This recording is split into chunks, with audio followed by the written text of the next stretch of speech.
Big Boss Malayalam season 6 weekend എപ്പിസോഡിലേക്ക് എല്ലാവർക്കും സ്വാഗതം.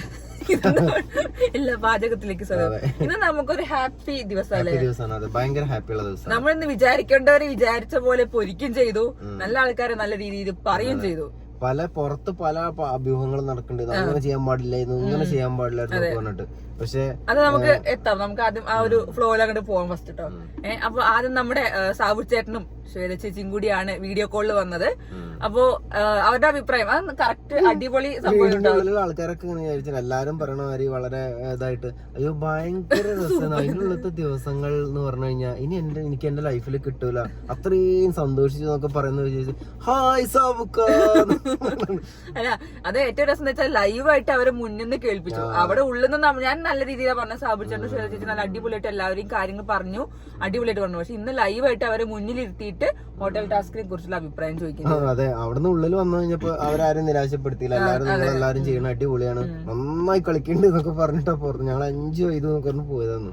പിന്നെയാണ് ലാലേട്ടൻ ചോദിച്ചപ്പോ കുറ്റം ഫുള്ള് കിട്ടിയത് സാബു അടിപൊളിയാക്കി പറഞ്ഞത് ഉള്ള കാര്യം ഉള്ള പോലെ. അതെ, സാബു ചേട്ടൻ അടിപൊളിയായിട്ട് എന്താ ആ ഒരു ഗെയിമറിന്റെ ഉള്ളത്തെ സംഭവം ഉണ്ടല്ലോ ഉള്ളത്തെ.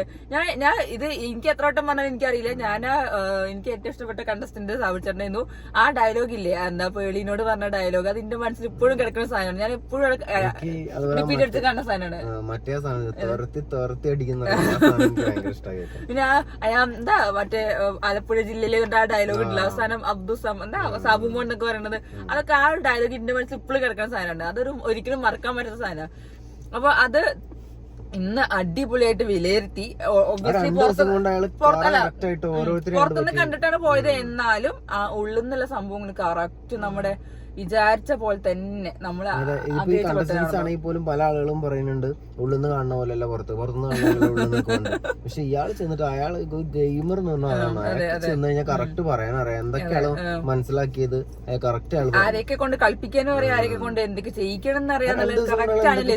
ആ 2 ദിവസം കൊണ്ട് ഇവര് ഈ 10 ദിവസം കൊണ്ട് ചെയ്യാത്തതൊക്കെ 2 ദിവസം കൊണ്ട് ചേട്ടൻ ഭയങ്കര സംഭവമാക്കി ചെയ്തു കളഞ്ഞു. ഇന്ന് നമ്മുടെ പവർ ടീമിന് കിട്ടിയ കൊട്ടൊന്നും എന്റെ അമ്മോ ഒരിക്കലും പ്രതീക്ഷിക്കില്ല, ഒരിക്കലും എക്സ്പെക്ട് പോകാത്ത സാധനമായിരുന്നു. അൻസിബിക്ക് ഇപ്പൊ പേരൊക്കെ വന്നു, അണലിബ അറിയോ? പണ്ടത്തെ ആര്യവെമ്പാല പോലെ അണലിബ വന്നിട്ടുണ്ട്.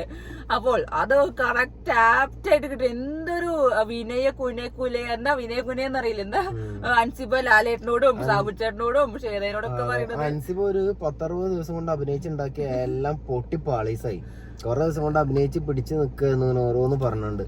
ഇപ്പൊ കറക്റ്റ് സ്വരൂപം പുറത്തു വന്നു. എന്താ ഫേസൊക്കെ നോക്കുക, അഹങ്കാരം ഇങ്ങനെ തളം കെട്ടി നിൽക്കണ ഫേസിൽ. അതെ, എന്താ എല്ലാരും കൂടെ ഇങ്ങനെ നാട്ടിച്ചുട്ട് പവർ ടീമിന് നമുക്ക് ഒരു 1 by 1 ആയിട്ട് പറയാം. അൻസിബേനെ നല്ലോണം പറഞ്ഞു. അൻസിബ എന്താ പറയാ, അൻസിബയാണ് എല്ലാ തീരുമാനം എടുക്കുന്നതും, അൻസിബയാണ് അങ്ങനെ ചെയ്യുന്നതൊക്കെ പറഞ്ഞു. പിന്നെ അഭിഷേകിനെ പറഞ്ഞ ഏറ്റവും രസം, അഭിഷേകിനൊക്കെ എന്താണ് ചെയ്യുന്നതാണ് സാബു ചേട്ടൻ ചോദിച്ചത്. കോലം വെക്കാൻ വേണ്ടിട്ടാണോ കൊണ്ടുപോയത് എന്നുള്ളത് ചോദിച്ചത്. സെക്യൂരിറ്റിന്റെ അവിടെ പോയി സെക്യൂരിറ്റി പോയി നിർത്തിക്കൂടിയെന്നൊക്കെ. അയാള് എന്താ പറയാ ജൂനിയർ അൻസിബ ആവാനുള്ള ശ്രമമായിരുന്നു. ഫുള്ള് കടത്താൻ കടക്കാൻ പറ്റുന്നിടത്തോളം. പവർ ടീം ഫുള്ള് വ്യത്യാസം എന്താണെന്ന് വെച്ചിട്ടുണ്ടെങ്കിൽ അതിപ്പോ സാബു ചേട്ടനൊന്നും കണ്ടിട്ടുണ്ടാവില്ലല്ലോ, പക്ഷെ നമ്മളത് കണ്ടിട്ടുണ്ട്. എന്നാലും അയാൾ പറയുന്നുണ്ട് ഒന്നും ചെയ്യാനില്ല, വേണമെങ്കിൽ ഞാൻ പോയി കുക്ക് ചെയ്യാൻ, എന്തെങ്കിലുമൊക്കെ എനിക്ക് ചെയ്യാനുണ്ടാവില്ലെന്ന്. അയാൾ ആഗ്രഹിച്ചിരുന്ന ആ സമയത്ത് അയാൾക്ക് തന്നെ അറിയാം ഒന്നും ചെയ്തിട്ടില്ല എന്നുള്ളത്. പിന്നെ എല്ലാരും അവര് നോറേനെ അവര് നന്നാക്കി പറഞ്ഞു തോന്നി. നോറ എന്തൊക്കെയാണെന്നല്ലേ കുറച്ച് നന്നായി മനുഷ്യത്വം കാണിച്ചത് നോറയായിരുന്നു. അതെ, നോറ നല്ല അടി. പക്ഷെ എനിക്ക് ഇടയ്ക്ക് തോന്നാറുണ്ട് നോറേനെ തെറ്റിദ്ധരിക്കണ്ടോ എന്നുള്ള സംശയം എനിക്ക് തോന്നാറുണ്ട്. നോറ വിചാരിക്കാത്ത കാര്യങ്ങളും കുറച്ച് പുറത്ത് പോകുന്നുണ്ടോ എന്നുള്ള രീതിയിലാണ് നോറ. അത് സത്യം തന്നെയാണ്. തുടക്കത്തില് നോറ ചെയ്തതിന്റെ ഇപ്പോഴും കിട്ടി. അത് അവര് പറയുകയും ചെയ്തു. ഡേ 1 മുതലുള്ള പേഴ്സണൽ ഗഡ്ജ് വെച്ചിട്ടാണ് അവർ ഇപ്പോഴും പെരുമാറുന്നത് എന്നുള്ളത്. ഇപ്പൊ നോറ ഒരുപാട് ചേഞ്ച് ആയിട്ടുണ്ട്. പിന്നെ അത് കഴിഞ്ഞ് നമ്മുടെ റസ്മിൻ താത്തയ്ക്ക് അടിപൊളിയായിട്ട് നല്ലോണം കൊടുത്തു. കിട്ടിയ പോരാ ആ പവർ ടീമിനെ മൊത്തത്തില് കോളാക്കി സത്യം പറഞ്ഞാൽ ശരിക്കും. എന്നിട്ട് അത് കഴിഞ്ഞിട്ട് പവർ ടീമിനെ ഫുള്ള് പറഞ്ഞ ശേഷം പിന്നെ ഋഷിന്റെ വന്നു. ഋഷി HR മാനേജറിനെ കുറിച്ചിട്ടാണ് ശ്വേത ആദ്യം പറഞ്ഞത്. ഋഷിക്ക് ലാലേട്ടൻ പറയുമ്പോ ഞെട്ടാൻ പോലും അൻസിബേനോട് ചോദിക്കേണ്ട അവസ്ഥ. ഇവിടെ ഞാൻ ഞെട്ടണം ചോദിക്കണം. ആ ഞെട്ടണം ലാലേട്ടാ ഓരോന്ന് പറയുമ്പോ ഞെട്ടാൻ പോലും അൻസിബേനോട് ചോദിക്കേണ്ട അവസ്ഥയാണ്. അവർക്ക് ക്യാപ്റ്റന്റെ ഡ്യൂട്ടി പറഞ്ഞു കൊടുക്കുക. അതെ, ഞാൻ പറഞ്ഞു കൊടുത്തിരുന്നു ലാലേട്ടൻ. അതേ ലാലേട്ടാ പറഞ്ഞു തന്നിരുന്നു. എന്നിട്ട് ഞാൻ ഒറ്റയ്ക്കാണ് എല്ലാം തീരുമാനിക്കുന്നത് ലാലേട്ടാന്നും പറയുന്നുണ്ട്. എന്നിട്ട് നന്ദനോട് ചോദിച്ചു, നന്ദന ചോദിച്ചു ഞാൻ അടിച്ചു തന്നെ സാധനം ചോദിച്ചപ്പോ ഞാൻ പോയി ചോദിക്കട്ടെ. ആ ഒരു സിമ്പിൾ കാര്യത്തിലും കൂടി തീരുമാനം എടുക്കാൻ അറിയാത്ത ഋഷിയാണ് അവിടെ നിന്ന് ഡൽഹി ഡയലോഗ് ഭാവവും കാര്യങ്ങളൊക്കെ കണ്ടു കഴിഞ്ഞിട്ടുണ്ടെങ്കിൽ ആ തലമുടിന്റെ കൂടെ തന്നെ ഭയങ്കര ഉത്തരവാദിത്തങ്ങളും അതിന്റെ ഉള്ളിൽ ഇങ്ങനെ തലമ കയറി നിൽക്കുന്നത്, എന്തോ ബാക്കിൽ ആന നടന്നു വരുന്നുണ്ട് എന്നുള്ള ഭാവത്തിലാണ് നിൽക്കുന്നത്. ഇങ്ങനെ ഭയങ്കര ദമ്മിലൊക്കെ നിൽക്കുന്നുണ്ടെങ്കിൽ പിന്നെ അതേപോലെ പറഞ്ഞു ബാക്കിയുള്ള ഒരു ടീമിന് പെർഫോം ചെയ്യാൻ സമ്മതിച്ചില്ല. അത് കറക്റ്റ് അപ്സര പറഞ്ഞു. അപ്സര കറക്റ്റ് ആയിട്ട് പറഞ്ഞു, ഞാൻ ആർട്ടിസ്റ്റാണ്, എനിക്ക് പെർഫോം ചെയ്യാൻ കുറെ സാധനങ്ങളുണ്ടായിരുന്നു, അവരെന്നെ സമ്മതിച്ചില്ല. വ്യക്തം ക്ലാരിറ്റിയിലാണ് പറഞ്ഞു. ഋഷി ആ ഒന്നും പറയാൻ കിട്ടാതെ അൻസിബാനെ നോക്കുന്നുണ്ട്, അൻസിബ ബാക്കി പറയട്ടെ എന്ന് വെച്ചിട്ട്. അതേപോലെ അതിനിടയ്ക്ക് സായിനോട് അഭിപ്രായം ചോദിച്ചു. സായിന് അവരുടെ ടീമാണല്ലോ അപ്സര, സായി, ശരണ്യ, നന്ദന, അവരുടെ ടീം ടണൽ ടീം പുറത്തായതിനു ശേഷം കൂടി അവർ നല്ല അടിപൊളിയായിട്ട് പെർഫോമൻസ് ചെയ്തു എന്നാണ് സാബു ചേട്ടനും ശ്വേതയും പറഞ്ഞത് അല്ലെ. എന്തായാലും സായിക്ക് കാര്യങ്ങൾ വളരെ ക്ലാരിറ്റി ആയിരുന്നു. എന്തായാലും പൊതുവെ സായിനെ പറ്റി ഒരു അഭിപ്രായം ഉണ്ടെന്ന്, ഭയങ്കര ലാഗാണ് സംസാരിക്കുന്നത്, അതിനൊക്കെ ഒരു വ്യത്യാസം ഒക്കെ വന്നിട്ടുണ്ട്. എനിക്കൊന്നും സായിയും ഏകദേശം ഗെയിമിക്ക് കയറി തുടങ്ങി, കാര്യങ്ങളിലൊക്കെ ഒരു ഒരുപാട് വ്യത്യാസങ്ങളുണ്ട്. ലാലേട്ടന്റെ മുന്നിൽ ഒരുപാട് സ്പേസ് കിട്ടാൻ തുടങ്ങി. വളരെ ക്ലാരിറ്റിയിൽ സാധാരണ സംസാരിക്കുന്ന പോലെ തന്നെ വളരെ ക്ലാരിറ്റി സംസാരിക്കുന്നുണ്ട്. സായിക്കും ഗെയിമിൽ ഒരുപാട് വ്യത്യാസം വന്നിട്ടുണ്ട്. നല്ല ക്ലിയർ ആയിട്ട് പറഞ്ഞു. ടണൽ ടീമിനെ പൊക്കി അടിച്ചു 2-3 പ്രാവശ്യം. ലാലേട്ടനും പറഞ്ഞു, ശ്വേതാമേനും പറഞ്ഞു, സാബുമോനും പറഞ്ഞു. ടണൽ ടീം അടിപൊളിയായിരുന്നു. അവർ പുറത്തായിരുന്നെങ്കിൽ കൂടി അലമ്പാക്കാൻ കുറെ ശ്രമിച്ചു.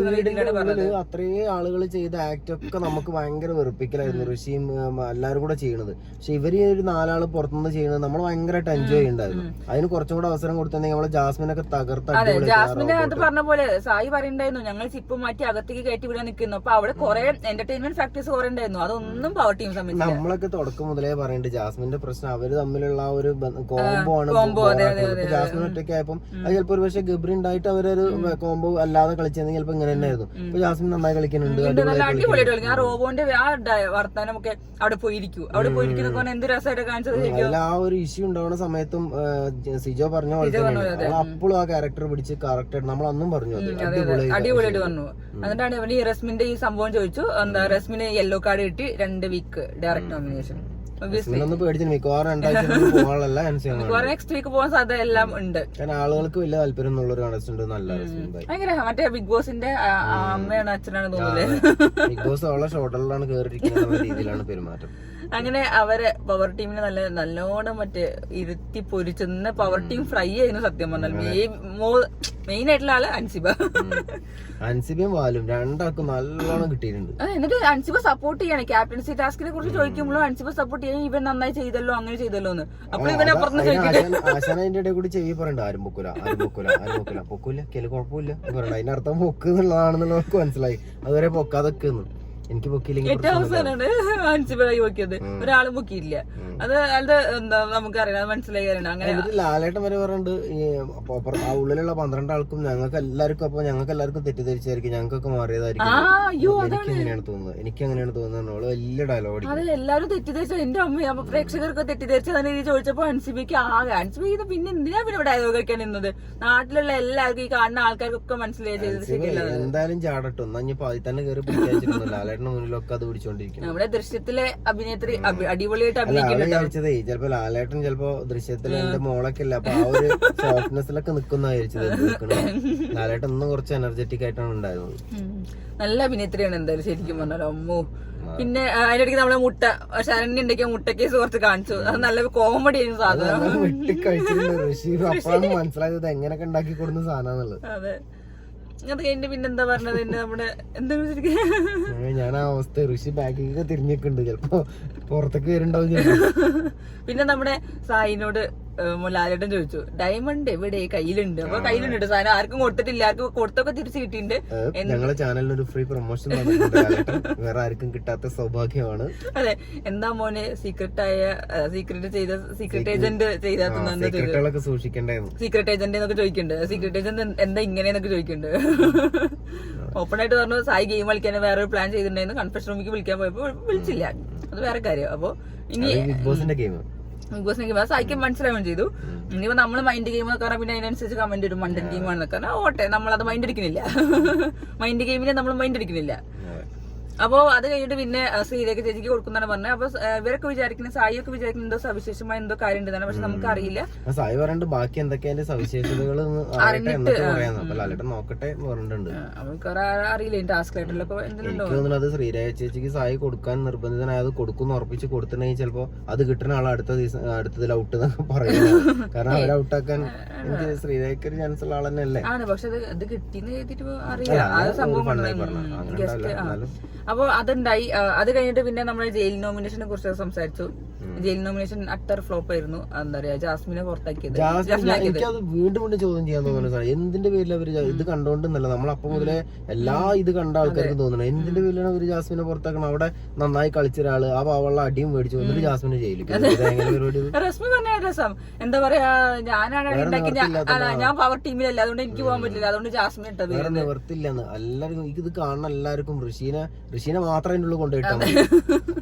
അല്ല, എന്നിട്ട് പിന്നെ ഭൂരിഭാഗം പേര് പറഞ്ഞതുണ്ട്. നോറേനെ അവിടെ കുറച്ച് ഇന്നസെന്റ് ആയിട്ട് എനിക്ക് തോന്നി, കാരണം അവിടെ ഭൂരിഭാഗം. അപ്പൊ അതാണ് രസം, റസ്മിനും അൻസിബേനെയും അഭിഷേകിനെ സപ്പോർട്ട് ചെയ്തത് പുറത്താക്കാൻ വേണ്ടിട്ട്. എനിക്ക് ആ സമയത്ത് ശരിക്കും നോറേനോട് ഭയങ്കര റെസ്പെക്ട് തോന്നി. കാരണം എത്രയും അവൾക്ക് ദേഷ്യമുള്ള ഒരാളായിട്ട് പോലും അവൾ അതിന്റെ ആ സത്യസന്ധത അല്ലെങ്കിൽ ആ എന്താണോ ചെയ്യേണ്ടത് അതിനനുസരിച്ച് നിന്ന് ചെയ്തു. ജാസ്മിന് വേണ്ടി അവള് നന്നായിട്ട് വാദിച്ച് സംസാരിച്ച് അങ്ങനെ ചെയ്യാൻ പാടില്ലായിരുന്നു എന്ന് പറഞ്ഞു. പിന്നെ അവൾക്ക് തന്നെ അറിയാം സോറി പറയുമ്പോൾ ജാസ്മിന്റെ ഭാഗത്ത് നിന്ന് ഇങ്ങനെ ഉണ്ടാവുക എന്നുള്ളത്. അത് ബിഗ് ബോസിന് മനസ്സിലായതുകൊണ്ടാണ് ലാലേട്ടൻ ആ ക്ലാരിറ്റി അവിടെ ഉണ്ടാക്കി കൊടുത്തത്. അത് നല്ലതായി, അടിപൊളിയായി. പിന്നെ നമ്മുടെ ഇതിനെ കുറിച്ച് ഈ അഭിപ്രായം അതിന്റെ ഇടയ്ക്ക് ജിൻഡോന്റെ 10 മാസം നല്ല സാധനമായിരുന്നു. ജിൻഡോ എപ്പോഴും ലാലേട്ടൻ പറഞ്ഞ ഒരു പോവാനുള്ള പ്ലാനിലോ 10 മാസം ലാലേട്ടൻ പറഞ്ഞു 10 മാസം കഴിഞ്ഞാൽ വേറെ ആളായിട്ട് പോവാന്നൊക്കെ ചോദിക്കുന്നുണ്ട് കളിയാക്കിയിട്ട്. ജിൻഡോ എനിക്ക് തോന്നുന്നു ഇത് 2 മാസം 3 മാസം നല്ല പ്ലാൻ ചെയ്തു, 1 വർഷത്തേക്ക് പ്ലാൻ ചെയ്തു ഒന്നാണ് തോന്നുന്നു.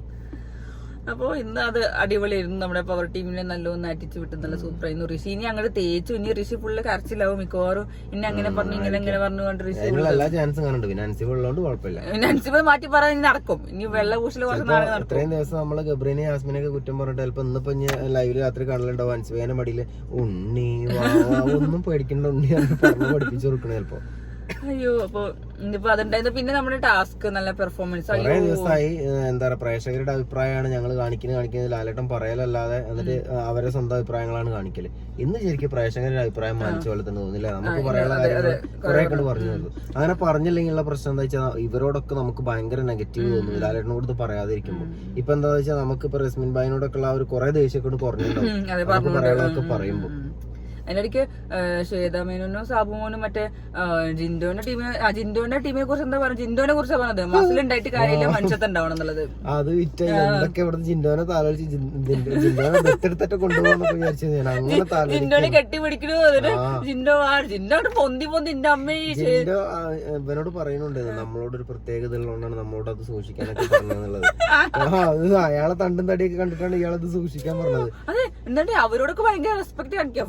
ഫുള്ള് ഫേക്ക് ആണ്. റെസ്പെക്ട് കാണിച്ചിട്ട് ഞാൻ ഭയങ്കര സംഭവമാണ്, ഞാൻ ഇവിടുത്തെ ഏറ്റവും നല്ല കരുതലുള്ള ആളാണെന്നൊക്കെ കാണിക്കേണ്ട അവസരം ഇപ്പൊ എന്തായി മസിലുണ്ടായിട്ട് കാര്യമില്ല മനുഷ്യത്തെ ഉണ്ടാവുന്ന രീതിയിലാണ് ഫുള്ള് അവര് പറഞ്ഞത്. ജിൻഡോ പല അടവും നോക്കിയിട്ടുണ്ട്. ജിൻഡോ ഇവരുടെ അടുത്ത് അർജുന്റെ അടുത്തൊക്കെ പറഞ്ഞത് നമ്മൾ ഇവരാരും കുറ്റം പോയി പറയരുത്, ബാക്കിയുള്ള എല്ലാരും കുറ്റം പറയുമ്പോ നമ്മൾ കുറ്റം പറയാത്ത ആൾക്കാരെ നിൽക്കുമ്പോ നമുക്ക് നല്ലത് ചെയ്യുന്നൊക്കെ പറഞ്ഞത്. വളരെ വ്യക്തമായിട്ട് മനസ്സിലാക്കി എടുത്തിട്ടുണ്ടായിരുന്നു മൂപ്പരവരെ. എന്തായാലും ടണൽ ടീമിന് നല്ല അപ്രീസിയേഷൻ കിട്ടി. പിന്നെ മറ്റേ ജാസ്മിന്റെ ടീമിനും അപ്രീസിയേഷൻ കിട്ടി. നല്ല അടിപൊളി തന്നെയായിരുന്നു. അപ്പൊ പിന്നെ പവർ ടീമും പോയി ഡെൻ ടീമിന് വലിയ കാര്യം. പിന്നെ എല്ലാരും പറഞ്ഞത് എല്ലാവർക്കും ഡേ 1 മുതലുള്ള ദേഷ്യമാണ്, ഒരാളും വിശ്വാസം ഇല്ല, പേഴ്സണൽ പകവെച്ചിട്ട് പെരുമാറാണ്. അതൊക്കെ നല്ല കറക്റ്റ് വളരെ കറക്റ്റ് ആണ്. അവര് തമ്മിൽ വന്നപ്പോ ഒന്നാമത്തെ ഡേ തന്നെ ശത്രുക്കൾ ആരൊക്കെയുള്ള വെച്ചാൽ അവരൊക്കെ തന്നെ എപ്പോഴും ശത്രുക്കള്. പ്രശ്നങ്ങളില്ലാത്തവർ ഇപ്പോഴും അതുപോലെ അങ്ങനെ പ്രശ്നങ്ങളില്ലാതെ പോകുന്നുണ്ട്. പിന്നെ നമ്മുടെ ഒരു ടാസ്ക് പെർഫോമൻസ് ഉണ്ടായിരുന്നാലും നമ്മുടെ ജാസ്മിൻ താത്ത അടിപൊളിയായിട്ട് സൂപ്പർ ആയിരുന്നു. ശരിക്കും പറഞ്ഞാൽ എനിക്ക് ഭയങ്കര ഞാൻ വിചാരിച്ചിരുന്നു ജാസ്മിൻ എന്തൊരു സൂപ്പർ ആയിട്ടല്ലേ അഭിനയിക്കുന്നത്. ഒന്നാമത് എന്താണെന്നറിയോ, ആ ഒരു ആളുകൾക്ക് ഇഷ്ടപ്പെടാത്ത കുറെ സംഭവങ്ങളുണ്ട് അല്ലാതെ കഴിഞ്ഞപ്പോ ജാസ്മിനോട് എല്ലാവർക്കും ഒരു ഇഷ്ടം വന്നിട്ടുണ്ട്. അപ്പൊ തന്നെ ജാസ്മിൻ ചെയ്യുന്നതിനൊക്കെ നമുക്കും ഒരു സന്തോഷം തോന്നും. കാരണം ഇതിപ്പോ ജാസ്മിനായിട്ട് പെർഫോം ചെയ്യാൻ പറ്റുന്നുണ്ട്. മറ്റത് ഗബ്രീന്റെ വിഷയം കൊണ്ടല്ല, അവർ തമ്മിലുള്ള ആ ഒരു കോംബോ ആളുകൾക്ക് ഇഷ്ടപ്പെടാത്തോണ്ടും ആ ഒരു ആക്ടിവിറ്റീസ് അല്ല നമ്മൾ പറയാം ജാസ്മിന്റെ ഇപ്പൊ നമുക്ക് ആളുകൾക്ക് എല്ലാവർക്കും ഒരു ഇഷ്ടം വന്നു തുടങ്ങിയിട്ടുണ്ട്. ഞാൻ പെർഫോം ചെയ്യുന്നുണ്ട്, അടിപൊളിയാണ്. പിന്നെ അതേപോലെ നമ്മൾ ചിത്രം വരച്ചത് നല്ല രസം ഉണ്ടായിരുന്നു. അതിൽ കുറെ ക്യാപ്ഷനും കൊടുത്തിട്ടുണ്ട്. നന്നായി വരച്ചിട്ടുണ്ട്. നല്ല വരച്ചിട്ടുണ്ട്. അതിലിടയ്ക്ക് ഋഷി മറ്റേ സായിക്ക് കള്ളെണ്ണ പൊട്ടിക്കുന്നത് അതെന്തുകൊണ്ടാണ്. അതെ, അത് ഇത് വെച്ചിട്ടാണ് പറഞ്ഞത് കള്ളനാണെന്ന രീതിയില്. ഇവിടെ ഡയമണ്ടും കൂടി കിട്ടില്ല, അപ്പൊ പിന്നെ എന്തായാലും ആ രീതിയിലും പറയാ. അപ്പൊ അടിപൊളിയായിരുന്നു അപ്പൊ ഇന്നത്തെ. പിന്നെ നമ്മുടെ എവിക്ഷൻ, അപ്പൊ അങ്ങനെ ശരണ്യ ഔട്ടായി. എവിക്ഷൻ പ്രോസസ് നല്ല രസമുണ്ടായിരുന്നു. പോസ്റ്റ്മാനെ കൊണ്ടുവന്ന് ജയിപ്പിച്ചായിരുന്നു. പിന്നെ ഉച്ച മുതലേ ശരണ്യ തന്നെയാണ് പുറത്ത് ഔട്ട്. നമുക്കറിയാം ശരണ്യക്ക് എന്നോ പോകേണ്ടതായിരുന്നു ശരിക്കും അല്ലെ. അത്ര നന്നായിട്ട് അങ്ങോട്ട് പെർഫോം ചെയ്തിട്ടൊന്നുമില്ല. എന്താണെങ്കിലും നമുക്ക് ഉച്ച മുതൽ എല്ലാരും എല്ലാ ഗ്രൂപ്പുകളിലും എല്ലാവരും പറഞ്ഞുകൊണ്ടിരിക്കുന്നത് ശരണ്യാണ് പോണെന്നുള്ളത്. പിന്നെ ഇപ്രാവശ്യത്തെ എവിക്ഷനിൽ എനിക്ക് തോന്നിയത് ആർക്കും വലിയൊരു ആകാംക്ഷന്റെ ആവശ്യം തോന്നുന്നില്ല. എന്ന് പെട്ടെന്ന് അറിയണ്ടല്ലോ, അങ്ങനെയൊക്കെ ആളുകൾ അറിയുന്നുണ്ട്. ഇനിയിപ്പോ എന്തൊക്കെയാണെങ്കിലും എല്ലാരും പ്രൊഡിക്ഷൻ ഒക്കെ കറക്റ്റ് ആവണുണ്ട് ഈ എവിക്ഷന്റെ കാര്യത്തിൽ. പക്ഷെ ശ്രീരേഖന്റെ പേരും കേൾക്കണ്ടെന്ന് പക്ഷെ അറിയില്ല ഇനി നാളെ പോകും. ഇപ്പൊ നാളെ ഉണ്ടോന്നാണ് ബാക്കി കുറച്ച് ആൾക്കാരോട് ലാലേട്ട ഇരിക്കുമ്പോൾ താങ്ക് യു ലാലേട്ടൊക്കെ പറഞ്ഞില്ല നാളെ പറയാ റിസൾട്ട്. ഇന്ന് ജിൻഡോന് വോയിസ് കിട്ടി, വോയിസ് കിട്ടില്ല. ജിൻഡോ പ്രത്യേകിച്ച് ഒന്നും ചെയ്തിട്ടില്ല. ജിൻഡോ മാന്യന വന്നു. അയ്യോ എന്തൊരു മാന്യനായിരുന്നു ഹോട്ടൽ ടാസ്കിൽ. ടാസ്ക് കഴിഞ്ഞാലും ഓക്കെ സാർ ശരി സാർ എന്നുള്ള രീതിയിലൊരു ഫുള്ള് അതൊരു ഒരു ക്ലിപ്പ് വന്നിട്ടുണ്ടായിരുന്നു. അഭിഷേക് ഇവരോടൊക്കെ ഇങ്ങനെ പറഞ്ഞിട്ട് ജിൻഡു എന്തോ വാങ്ങി കഴിഞ്ഞിട്ട് ടാസ്ക് ഒക്കെ കഴിഞ്ഞ് ബിഗ് ബോസ് ലിവിംഗ് റൂമിൽ ഇരിക്കാൻ വേണ്ടി പറയാം. അതില് ജിൻഡു അവിടെ ചെന്നിട്ട് അഭിഷേകിനോട് എന്തോ പറയണ്ടേ, എന്നിട്ട് പോകുന്ന നേരത്ത് ഓക്കെ സാർ അഭിഷേക് ഇങ്ങനെ ഓവർ നന്മമരം കളിച്ചിട്ടൊന്നും ഒരു കാര്യമില്ല. ഇതൊരു ഗെയിമാണ്, കണ്ടത് മാത്രം കളിച്ചു. ബീജിയൊക്കെ ഇട്ടിട്ട് ഭയങ്കര സംഭവമായിട്ടൊക്കെ പെർഫെക്ഷനിസ്റ്റ്. എന്തായാലും ഉള്ളില് പറഞ്ഞ കാര്യങ്ങളെല്ലാം പുറത്ത് എന്തായാലും സാവിച്ചേട്ടനും ശ്വേത ചേച്ചി പറഞ്ഞത് അടിപൊളിയായിട്ട് ഒരു അനലൈസ് ചെയ്ത് പറഞ്ഞു. സൂപ്പർ ഉണ്ടായിരുന്നു. ലൈവായിട്ട് അവർക്ക് കേൾപ്പിച്ച് കൊടുക്കുകയും ചെയ്തില്ലേ. അതാണ് ഏറ്റവും നന്നായത്. അതാണെങ്കിൽ ഒന്നും കട്ട് ചെയ്യാതെ എല്ലാം വളരെ അടിച്ചു കൊടുത്തിട്ടുണ്ട്. അങ്ങനെ നമ്മള് ശരണ്യ ഔട്ടായി കഴിഞ്ഞു. ഇനി നമുക്ക് നാളത്തെ എപ്പിസോഡില് ആരെയും പോകണ്ടോ ഇല്ല എന്നുള്ളത് നാളെ കാണാം. അപ്പൊ ഓക്കെ.